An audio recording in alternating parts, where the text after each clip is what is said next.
অঞ্জু, প্ৰথম কথা হ'ল যে মই এই মুহূৰ্তটো মই কাৰ্যালয়তে আছো। মই এতিয়ালৈকে ঘৰ গৈ পোৱাগৈ নাই। কিন্তু মোৰ কেম্পাছত থকা মোৰ একদম চুবুৰীয়াৰ এজনৰ ঘৰত তেওঁলোকে নটিচখন দি থৈ গৈছে আৰু নটিচখন মোলৈ প্ৰেৰণ কৰিছে তেওঁ হোৱাটছআপ যোগে। কিন্তু মই আচৰিত এই কাৰণেই যে আজি দিনৰ ভাগতেই কিছুমান পৰ্টেলত এই নটিচখন আৰু মোক ঘৰ খালী কৰিবলৈ দিয়া নিউজ সম্প্ৰচাৰ হৈছে। আটাইতকৈ মোৰ কাৰণে বুজিবলৈ অসুবিধা হৈছে এইটোৱেই, যিটো সময়ত মই ঘৰত নথকাৰ সময়ত সন্ধিয়া 6 বজাত য'ত হাউচিং বোৰ্ডৰ অফিচ বন্ধ হয় 5টা বজাত, অফিচ বন্ধ হোৱাৰ পিছত মই নথকা 6 বজাত গৈ মোৰ ওচৰ চুবুৰীয়াৰ ঘৰত এই নটিচখন দিছে। কিন্তু তাৰ আগতেই দিনৰ ভাগতেই বিভিন্ন পৰ্টেলত এই নটিচখন ওলাইছে আৰু বিভিন্ন পৰ্টেলে নিউজ কৰিছে। আচলতে এই কামটো কোনে কৰিলে?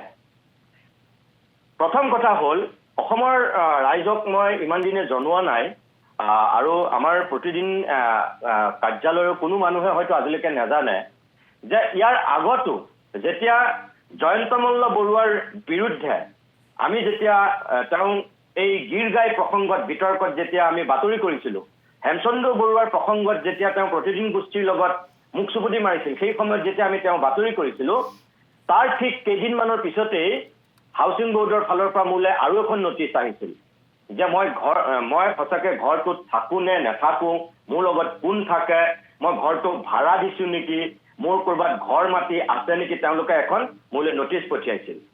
তেতিয়াই মই স্পষ্ট কৰি দিছিলোঁ যে মইতো ঘৰটো লওঁতেই মই কৈছোঁ যে মোৰ কোনো ঘৰ মাটি নাই, মই এটা ফ্লেট নিৰ্মাণৰত অৱস্থাত আছে আৰু যেতিয়া মই ঘৰটো মোৰ ফ্লেটটো হ'ব তেতিয়া মই ঘৰটো নিজে এৰি দিম। সেই কথাটোত তেওঁলোক সন্তুষ্ট নহৈ মোক আকৌ নটিচ দিলে। তাৰপিছত তেওঁলোকে মোক কোৰ্ট এফিডেভিট বিচাৰিলে। মই সাধাৰণভাৱে লিখি দিয়াটো তেওঁলোকে বিশ্বাস নকৰি মোক কোৰ্ট এফিডেভিট বিচাৰিলে। মই কোৰ্ট এফিডেভিট দিলোঁ। তেতিয়া অধিবক্তাই লিখি দিলে মোক আৰু মই সেই কোৰ্ট এফিডেভিট মই তেওঁলোকক হাউচিং বোৰ্ডক দিছোঁ। মোৰ ঘৰত দুগৰাকী বিষয়া গৈছে, মই তেওঁলোকক দিয়া মই ফটো তুলি ৰাখি থৈছোঁ। তাৰ পাছত হঠাৎ তেওঁলোকে আজি কালি নিৰ্বাচন শেষ হোৱাৰ পিছত আজি তেওঁলোকে এই নটিচখন মোৰ ওচৰ চুবুৰীয়াৰ হাতত দি থৈ আহিছে। প্ৰথম কথা হ'ল যে এই যে ৰিনুৱেল কৰাৰ কথা মোক আগতে কৈছিলে নেকি আৰু ৰিনুৱেল তেওঁলোকে কি বুজাইছে সেইটো তেওঁলোকে জানিব। মই আমাৰ হাউচিং বোৰ্ডত থকা 2 একৰ লগত মই এতিয়া কথা পাতিছিলোঁ যে এই ৰিনুৱেলটো কেনেকুৱা বস্তু। তেওঁলোকে এইটোৱে কৈছিল যে 10 বছৰমানৰ মূৰত তেওঁলোকে জানিব বিচাৰে যে আপোনাৰ ঘৰ মাটি ক'ৰবাত আছে নেকি। সেই কথাটো আপুনি তেওঁলোকক জনোৱাটো দৰকাৰ। যদি আপুনি নাই জনোৱা তেতিয়াহ'লে আপোনালৈ চাগে এনেকুৱা এখন নটিচ আহিছে।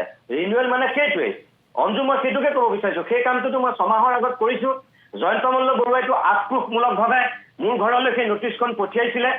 যিকেইজন বিষয়া গৈছিল আৰু হাউচিং বোৰ্ডত মই যেতিয়া নিজে গৈ উপস্থিত হৈছিলোঁ, হাউচিং বোৰ্ডৰ তেতিয়া মোক বিষয়া কৰ্মচাৰীসকলে কি বুলি কৈছিল যে মন্ত্ৰীৰ নিৰ্দেশ আহিছে, মন্ত্ৰীৰ নিৰ্দেশ আমি মানিবলৈ বাধ্য, আপুনি বেয়া নাপাব, আপোনালৈ এই নটিচখন গৈছে। তেতিয়াতো হাউচিং বোৰ্ডৰ কৰ্মচাৰীসকলে মোক গোটেই কথাটো কৈ দিছিল আৰু বিভাগীয় মন্ত্ৰী জয়ন্ত মল্ল বৰুৱা তেতিয়া তেওঁ আক্ৰোশমূলকভাৱে সেই কামটো কৰিছে বুলি মই গমেই পালোঁ। কাৰণ তেওঁ সেই সময়ত গোটেই মানুহে তেওঁক ছ'চিয়েল মিডিয়াত সাংঘাতিক ধৰণে তেওঁ গৰু চুৰ সজাই পেলাই তেওঁ গোটেই ভাইৰেল কৰিছে আমাৰ তাত বাতৰি সম্প্ৰচাৰ হোৱাৰ পিছত।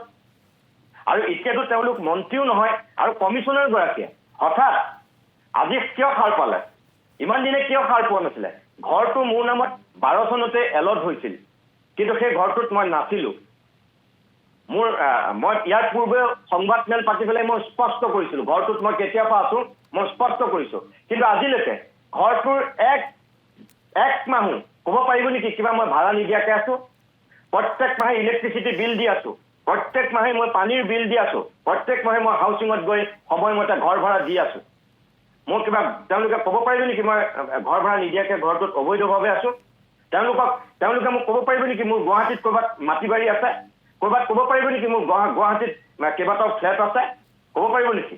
যদি মোক তেওঁলোকে প্ৰমাণ কৰে যে মোৰ ফ্লেট থকাৰ পিছতো মই অবৈধভাৱে ঘৰটোত আছোঁ, মোৰ অজস্ৰ মাটি থকাৰ পিছতো যদি মই এই ঘৰটোত আছোঁ, তেনেহ'লে মোক উলিয়াই দিয়ক, মোৰ তাত ক'বলগীয়া একো নাই। কিন্তু এইটো আক্ৰোশমূলকভাৱে আজি নটিচখন দিছে আৰু কিয় দিছে সেইটো ময়ো বুজি পাইছোঁ আৰু অসমৰ ৰাইজে বিচাৰ কৰিব। ইয়াত মোৰ ক'বলগীয়া বিশেষ একো নাই।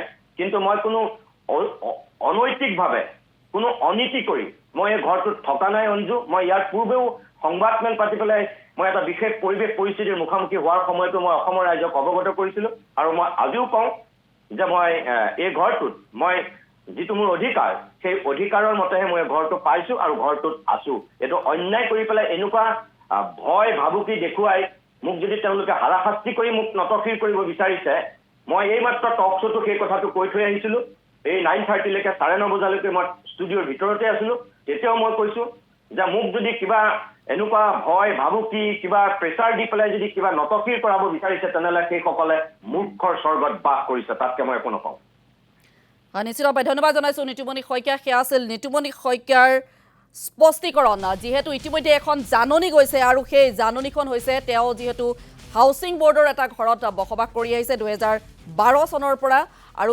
তেওঁলৈ এখন জাননী হঠাৎ প্ৰেৰণ কৰা হৈছে আৰু সেই জাননীখন আক্ৰোশমূলকভাৱে যে প্ৰেৰণ কৰিছে সেই কথা এক প্ৰকাৰ জল পটপট হৈ পৰিছে কাৰণ তেওঁলোকে নৱীকৰণৰ কথা কৈছে সেই জাননীখনত কিন্তু সেই নৱীকৰণৰ বিষয়ে ইতিমধ্যে স্পষ্টকৈ উল্লেখ কৰি দিছে 6 মাহৰ পূৰ্বে হাউচিং বোৰ্ডত গৈ তেওঁ নিজেই সেই কথা স্পষ্ট কৰি আহিছে সকলো